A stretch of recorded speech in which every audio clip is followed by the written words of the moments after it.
Amo mi odmah ovako drito u glavu, riječ je o našem sugrađaninu Željku Petriću. A znate ga? Znate ga. A ne znate ga? Nema veze. Znali vi njega ili ne znali, doznaćete. Naime, čovjek piše blog, boli glava, to sam vam rekao. Međutim, čovjek je napisao splitski rječnik. Kako ste rekli? Znan. Ne morate vi drugačije nego reći neš ti. Jel tako? To vam je bila prva, a neš ti. Joj, ljudi moji, koji smo mi nesretni svit. Najlakše je reći neš ti, a vi niste u stanju napisati kartulinu.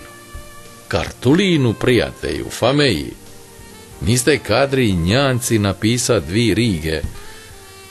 Kad trebate se žalovat, kome onda pitate kako ćete napisat, a vi kad čovjek napiše splitski rječnik, onda govorite neš ti. A čovjek je napisa, ljudi moji, ča ću vam poći govoriti. Ovo treba stvarno zaboli koga glava. Ni to ono, znate, jedno popodne ću se uvati pa će napisati 4 godišća, piše 5 će pasa dok to ne izajde vanka. Dobro je. Inšoma, prvo da vam rečem, ako ne vazmete ovi ričnih, ne morate ga vazeti sutra, morate ga vazeti kad izađe, ako Bog da, zdravje na proliče, 2007. Još treba dodati ništo par rigi i bit će gotov.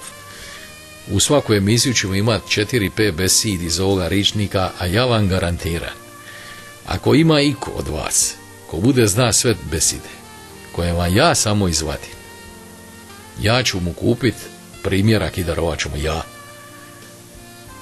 Jer ja sam uvijek mislio u glavu svoju ludu kako ja razumijem splitski i ga sam otvorio, a ja imam primjerak, će nima niko ovih grad, ja imam prvi 0. primjerak, evo ga ovod ga ja lista, nisu se njanci stranice zalipile još.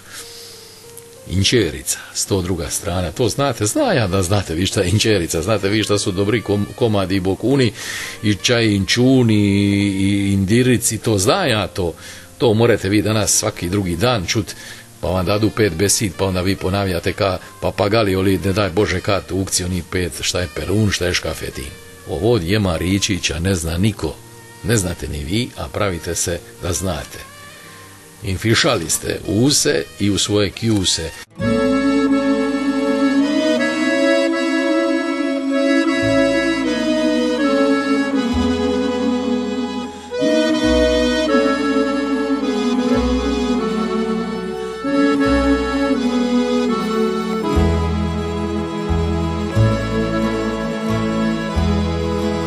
Neću vam još puno o njemu govoriti, jer ima još došla dok se on ne štampa, dok se on ne uveže i tako dalje, ali jamo najprije prvu rič. Abandanat. Pazite, nije abandat, nije abadat, nego abandanat. Abandanat. Abandanat, odnosno pridjev trpni abandan, prilog je abandano. To je prva rič. Druga rič, ča vam je zadajen za idući put da dočukate ča bi mogla biti je adomat. Prezent je ja adomajen, a pridjev trpni on je adoman, odnosno imperativ. Adomaj to. Jeste razumili? Ajde, razumili ste. Onda treća rič, afjanko. Afjanko, mogu vam samo reći da nešto ima veze i sa Britvelan. Četvrta rič, ago di šigureca. Ago di šigureca i peta rič, alogat. Alogat. Jeste razumili? Alogat, a to bi vam, ne znam bili vam pomogao ili vam neću, alogat, ajde, prezent je ja sam alogan, glagolski imenica je aloganje, a pride trpni on je alogan. Dobro je. Abandanat, adomat, afjanko, ago di pomulo i alogat. 5 riči. Ja bi se odmah kladio, da vi ne morate znati njanci 2 od ovoga. A jedna bi bila puno. Uvridili ste se. Dobro je. Ja se škužajem unaprijed ako se kogod uvridija, ali